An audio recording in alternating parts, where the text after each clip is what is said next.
La commission de l'UEMOA a récemment mis en réseau à Dakar les agences de promotion du commerce et des investissements de la sous-région. L'objectif est de mieux partager les bonnes pratiques en matière d'exportation dans le cadre de la mise en œuvre du PASSIR, le projet d'appui à la compétitivité du commerce et à l'intégration régionale. En Côte d'Ivoire, le cumul des interventions de la BOAD, la Banque ouest-africaine de développement, est de l'ordre de 800 milliards de francs CFA, dont plus de 20% dans le secteur de l'énergie. 5 postes transformateurs viennent d'être construits à Abidjan dans le cadre de cet appui à l'économie ivoirienne.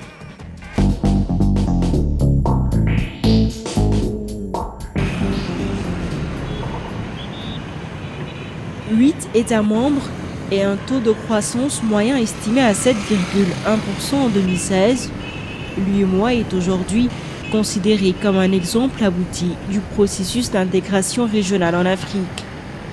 L'Union a été l'un des précurseurs d'un certain nombre d'initiatives et de réformes porteuses ayant permis une politique communautaire commerciale bien articulée, un environnement des affaires favorable au développement du secteur privé et une libre circulation effective des biens, des personnes, des services et des capitaux, réduisant ainsi les entraves au commerce intra-régional.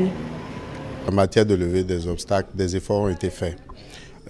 Au niveau de la Commission, il y a l'Observatoire des pratiques anormales qui a été mis en place et qui relève tout ce qui est entrave. En réalité, lorsque les produits n'arrivent pas à bien circuler, lorsqu'il y a des difficultés, des obstacles non tarifaires, à savoir je vais les appeler de façon triviale, des rançonnements sur les routes, des blocages, des pertes de temps, aussi bien sur les routes que sur les ports. Tout cela, il y a un observatoire qui fait des enquêtes sur le terrain et produit des rapports, organise des concertations avec les acteurs. Pour lutter davantage contre les entraves au commerce intra-régional, la commission de l'UEMOA prévoit de mettre en place sous peu un comité régional de facilitation des échanges, un mécanisme d'échange électronique du certificat d'origine UEMOA et la création d'un système régional d'alerte aux obstacles commerciaux. Quand on dit alerte, c'est que ça permet d'anticiper un certain nombre de risques.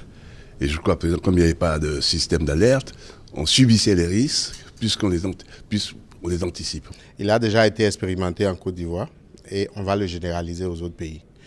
Grâce à ce mécanisme, lorsque un opérateur économique subit une entrave sur le terrain, il pourra saisir par son portable, de façon simple, un point focal qui va enregistrer la plainte, la faire traiter, parce que derrière ce mécanisme, il y a tous les acteurs étatiques et du secteur privé qui vont se retrouver périodiquement pour traiter les problèmes posés, de façon à ce qu'il y ait des règlements effectifs, que progressivement notre région cesse d'être une région de non-droit en matière de circulation des personnes et des biens.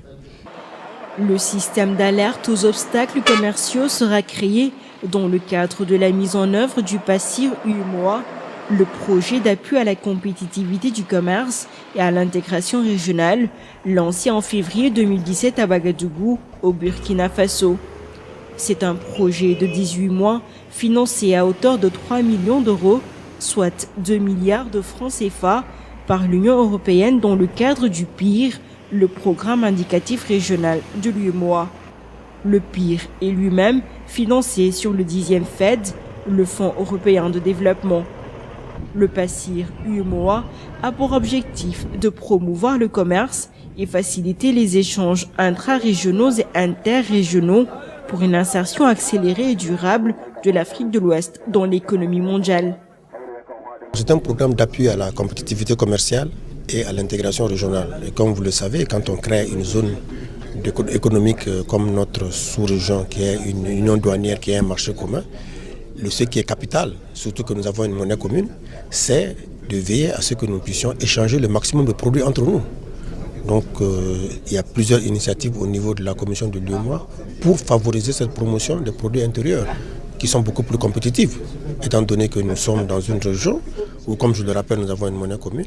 Nous avons fait une politique aussi pour augmenter la facilité d'échange par les infrastructures. Je pense qu'il faut capitaliser tout cela en permettant au maximum de produits de cru de circuler, surtout que ces produits circulent sans acquitter de droits de douane, il ne faut pas l'oublier. La compétitivité, c'est crucial pour la région. La compétitivité de la région, ça sert à la performance de l'export. Hein. Donc, si la région voudrait bien s'intégrer au marché régional et aussi mondial, il faut une performance forte sur l'export. Car, comme j'ai déjà dit, l'export, ça sert à l'indicateur de performance des économies, dans toutes les économies. Ce projet d'appui à la compétitivité du commerce et à l'intégration régionale est la suite d'un partenariat engagé entre la Commission de l'UEMOA et le Centre du commerce international pour contribuer à changer structurellement l'organisation de la gestion économique et commerciale dans l'espace UEMOA. Dans le cadre de sa mise en œuvre, des agences de promotion du commerce et des investissements de l'UEMOA ont été récemment mises en réseau à Dakar en vue de mieux partager les bonnes pratiques en matière d'exportation et disséminer plus largement les opportunités d'affaires au secteur privé sous-régional. Il s'agit aussi de renforcer à l'échelle régionale la coopération interinstitutionnelle en matière de services d'appui au développement et à la promotion du commerce à travers la facilitation des échanges d'informations. Le réseau devra également sensibiliser les États membres de l'UEMOA à la réduction des barrières non tarifaires entravant le commerce, ainsi que la promotion et la diversification de la base de l'offre de produits exportables.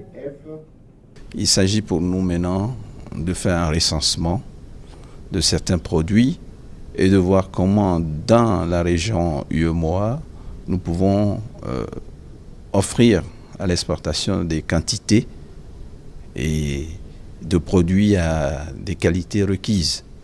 Nous sommes aujourd'hui dans la logique de la compétitivité, d'abord de notre région et par ricochet des différents pays qui la composent. C'est vrai, il y a des secteurs où les OPC ont fait beaucoup de travail dans certains pays. Nous sommes toujours dans la logique d'avoir un bon répertoire de produits exportables dont l'offre est tout à fait au point.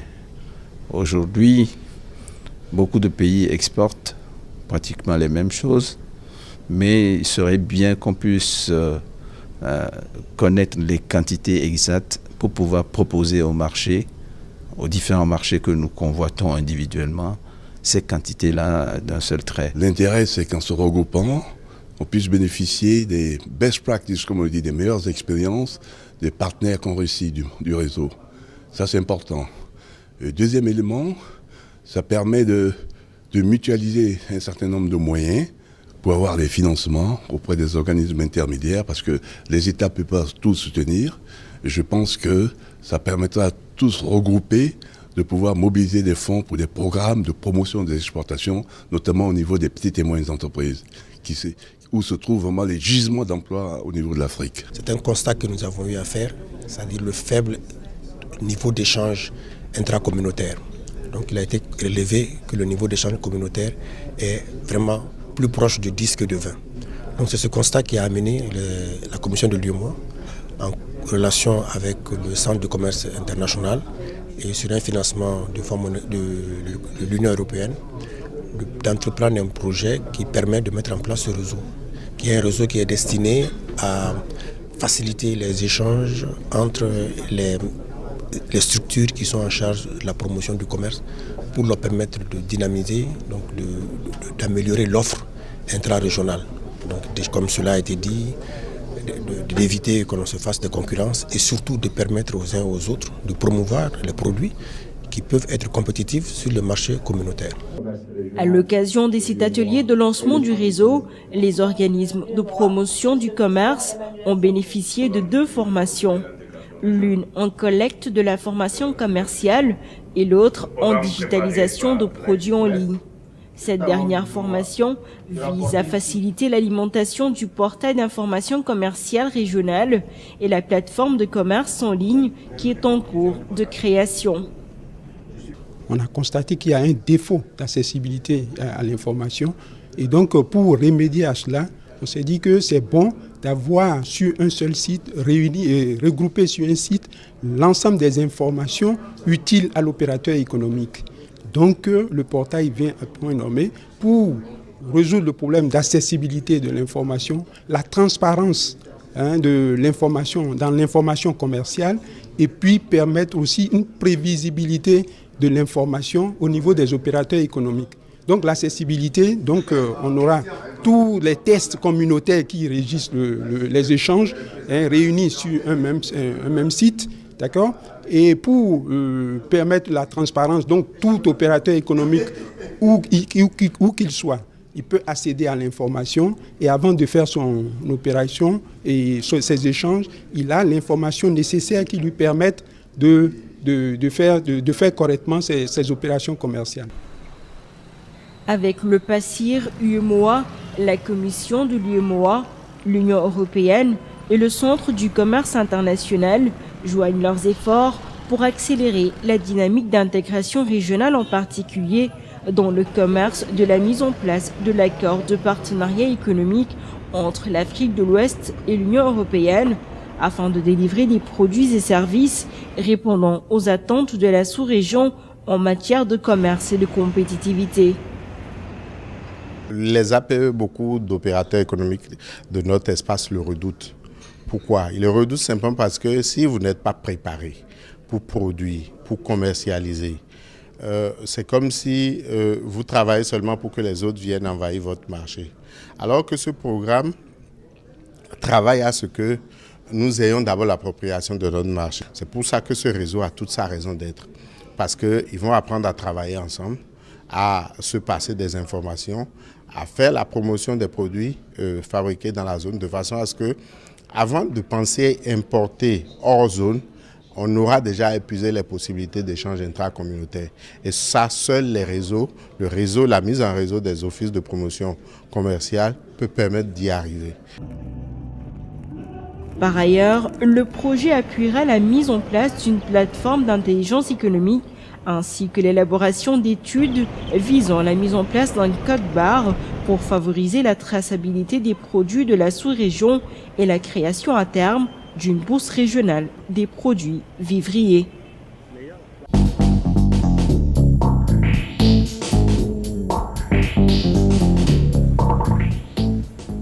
Le poste de la Djibi est encore en chantier, bien qu'étant en exploitation depuis janvier 2017.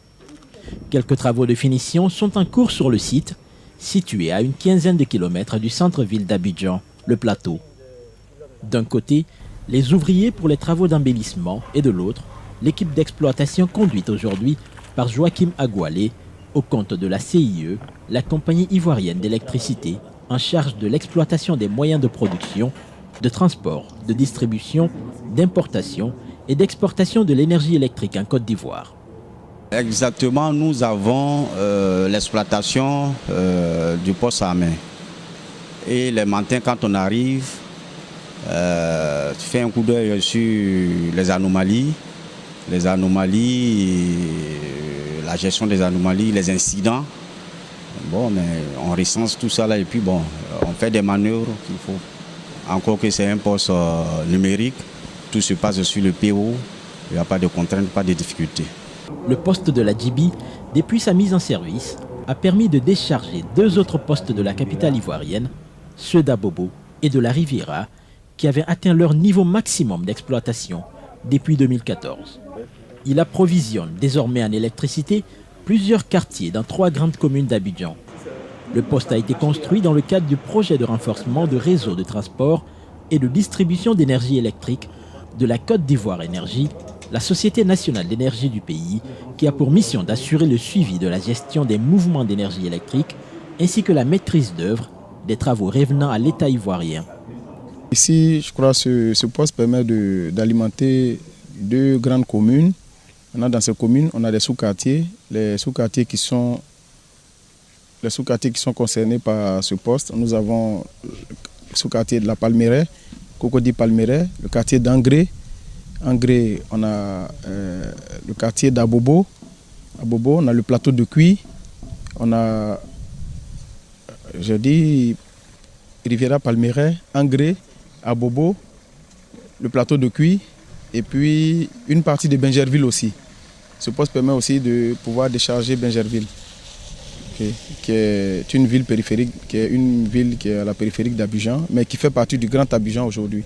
Le poste de GB, c'était un poste de transformation 225-15, transformation directe. C'est-à-dire que la tension arrive à 225 000, on va la baisser en 15 000 et à travers les câbles souterrains qu'on va sortir du poste, qui vont aller directement dans certains postes encore qui seront abaissés à nouveau. C'est-à-dire de 15 000, nous allons les abaisser à 400 volts qui pourra alimenter les différents ménages.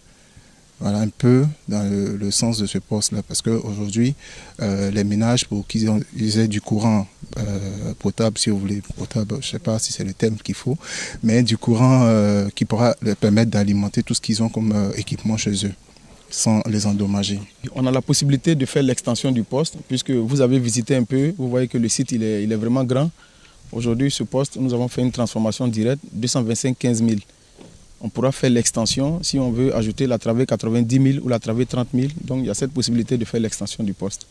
La Djibi est un nouveau quartier d'Abidjan. Avant la pose de la première pierre du poste, l'endroit était presque inhabité. Mais depuis quelques mois, les maisons sortent de terre à un rythme effréné. Les activités économiques s'y développent. Mamadou Sanou s'est installé ici il y a seulement 2 mois et les choses semblent bien aller pour lui. Tout comme pour cette entreprise de fabrique de briques, pour divers chantiers, dont celui du marché de la Djibi. Bon, mon travail évolue bien et il n'y a pas de problème selon le branchement qui a été fait ici dans ce secteur.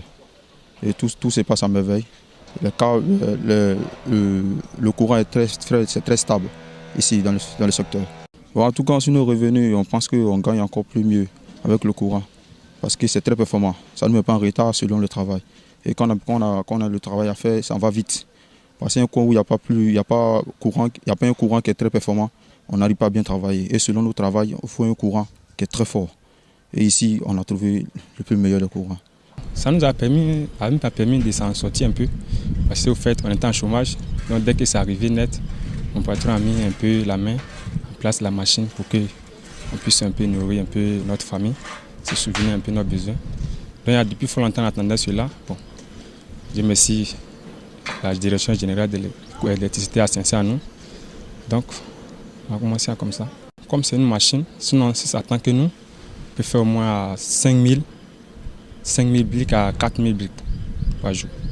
4 autres postes ont vu le jour dans la capitale ivoirienne dans le cadre du projet de renforcement de réseaux de transport et de distribution d'énergie électrique, notamment à Anoumambo, Yopougon, Azito et Bassam. Le coût du projet est d'environ 28 milliards de francs CFA, dont un financement de 25 milliards de la BOAD, la Banque Ouest-Africaine de Développement. Le reste du financement a été apporté par la Côte d'Ivoire Énergie.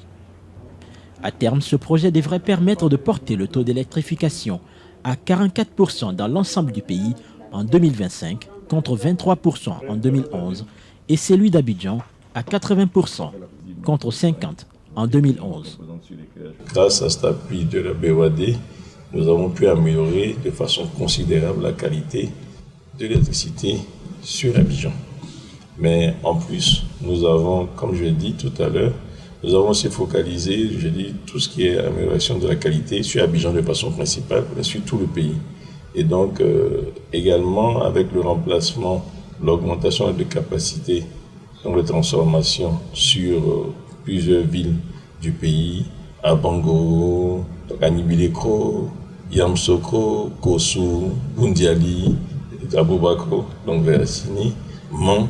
Le deuxième volet, c'était vraiment donc, le désenclavement d'une zone du pays. Nous avons pu faire donc l'électrification de cette zone, une zone à l'est du pays où il y avait seulement 6 localités qui avaient donc toute cette électricité. Grâce à l'appui de la BOAD, nous avons pu alimenter plus d'une 60aine, précisément 62 localités. Ce qui est attendu, c'est véritablement de renforcer le système de transport parce que bon, nous avons beaucoup investi dans la production. Il faut investir dans le transport parce qu'il ne sert à rien de produire si les infrastructures de transport ne sont pas à niveau. Et donc nous avons investi dans ce secteur-là pour évacuer l'énergie produite. Il faut transporter l'énergie produite, mais il faut aussi la mettre à la disposition des usagers, que sont les consommateurs, et c'est là où se justifie, n'est-ce pas, tout ce qui est financement de la distribution cette fois-ci. Voilà, donc transport, nous intervenons essentiellement aux côtés des IPP et dans une certaine mesure aux côtés de l'État. Transport et distribution, nous intervenons aux côtés, n'est-ce pas, de CI Énergie et dans une certaine mesure de CIE qui est le distributeur agréé. Ces appuis de la BOAD viennent en renfort de la politique énergétique de la Côte d'Ivoire. En effet, en 2011, le secteur de l'électricité était marqué par une décennie d'absence d'investissement avec un déficit financier annuel estimé à 100 milliards de francs CFA. Par ailleurs, le parc de production d'énergie du pays était fortement dominé par le thermique, alors qu'il existe un potentiel important en énergie renouvelable avec une demande nationale et sous-régionale croissante. Face à ce constat, la Côte d'Ivoire a établi un plan d'action pour la période 2015-2030. Ce plan vise à diversifier le mix énergétique du pays, à porter à 100% le taux d'accès à l'énergie à l'horizon 2030, à intégrer les énergies renouvelables à hauteur de 16% de la capacité installée, entre autres objectifs. Nous avons initié également un programme qui s'appelle le programme Électricité pour tous, PEPT en abrégé. Et ce programme, il vise donc à faire en sorte que les couches sociales à faible revenu, toutes ces couches-là, aient la possibilité d'accéder à l'électricité. On a fait quelques calculs, on a vu qu'un branchement, abonnement, coûte en moyenne 150 000 francs CFA. Donc depuis le réseau jusqu'à l'intérieur de la maison, y compris le prix du branchement, le tableau de branchement et même l'installation intérieure donc, de la maison. Et alors le programme Électricité pour tous permet donc aux ménages donc dans les localités rurales de payer que 1000 francs donc pour accéder effectivement à l'électricité. Et puis donc ils ont la différence, ils ont la possibilité de payer ça sur 10 ans. Dans le cadre de la mise en œuvre de son plan d'action 2015-2030, la Côte d'Ivoire compte électrifier toutes les localités ayant plus de 500 habitants. Et le pays, qui exporte déjà plus de 10% de sa production d'énergie dans la sous-région, veut se positionner en hub énergétique de l'Afrique de l'Ouest. Aujourd'hui, nous sommes en train de mettre en service le barrage de Soubré. Mais ça ne s'arrête pas là. Il y a le développement de plusieurs projets donc importants avec des privés, notamment des projets de centrales thermiques, des projets de centrales hydrauliques, des projets également de centrales d'énergie non renouvelable, d'autres barrages hydroélectriques qui sont en projet, le barrage de Gribopopoli, le barrage de Saint-Gobault, mais également des projets d'énergie renouvelable toujours dans la suite, donc l'énergie solaire et aussi donc tout ce qui est lié à la biomasse. Donc il y a des projets de ce type qui vont se mettre en œuvre avant 2020. De la même façon, il y a des grands projets structurants pour le transport et la construction de nouveaux ouvrages, donc des postes sources qui vont être faits. Aujourd'hui, on a un programme de plus d'une vingtaine de postes sources qui vont être réalisés à l'intérieur du pays. Et notre ambition, c'est en 2020, donc dans 3 ans, d'atteindre 4000 MW. 4000 MW, donc ça va demander d'installer donc des ouvrages de production. Mais une fois qu'on a installé cette production, il faut s'assurer qu'on a le réseau de transport qu'il faut pour faire le transport jusqu'aux zones de consommation et puis localement faire la distribution et continuer donc de faire des extensions. On aura tout besoin de faire des extensions de réseau. Et donc nous avons encore dans nos portefeuilles beaucoup de projets à financer. Ce qu'on souhaite, c'est que la BOAD, comme elle a commencé, continue de nous soutenir donc à travers ces différents projets. Cet élan, n'est-ce pas, d'accompagnement en tout cas de la BOAD à l'économie ivoirienne va se poursuivre parce que au-delà de l'économie ivoirienne, au-delà des seuls besoins de la Côte d'Ivoire, c'est que la Côte d'Ivoire est aussi pourvoyeuse d'énergie, exportatrice d'énergie dans la sous-région. Parce qu'aujourd'hui, la Côte d'Ivoire est considérée comme le hub énergétique de l'Afrique de l'Ouest. Et donc, tout franc que nous investissons ici, eh bien, sert non seulement l'économie ivoirienne, mais sert aussi l'économie de la sous-région. C'est pourquoi nous allons poursuivre et renforcer, n'est-ce pas, notre accompagnement de l'économie ivoirienne. La BOAD intervient dans plusieurs segments de l'économie ouest-africaine, avec une présence accrue dans les domaines des infrastructures de transport, de l'énergie et des mines. En Côte d'Ivoire, le cumul des interventions de la banque est de l'ordre de 800 milliards de francs CFA, dont plus de 20% dans le secteur de l'énergie.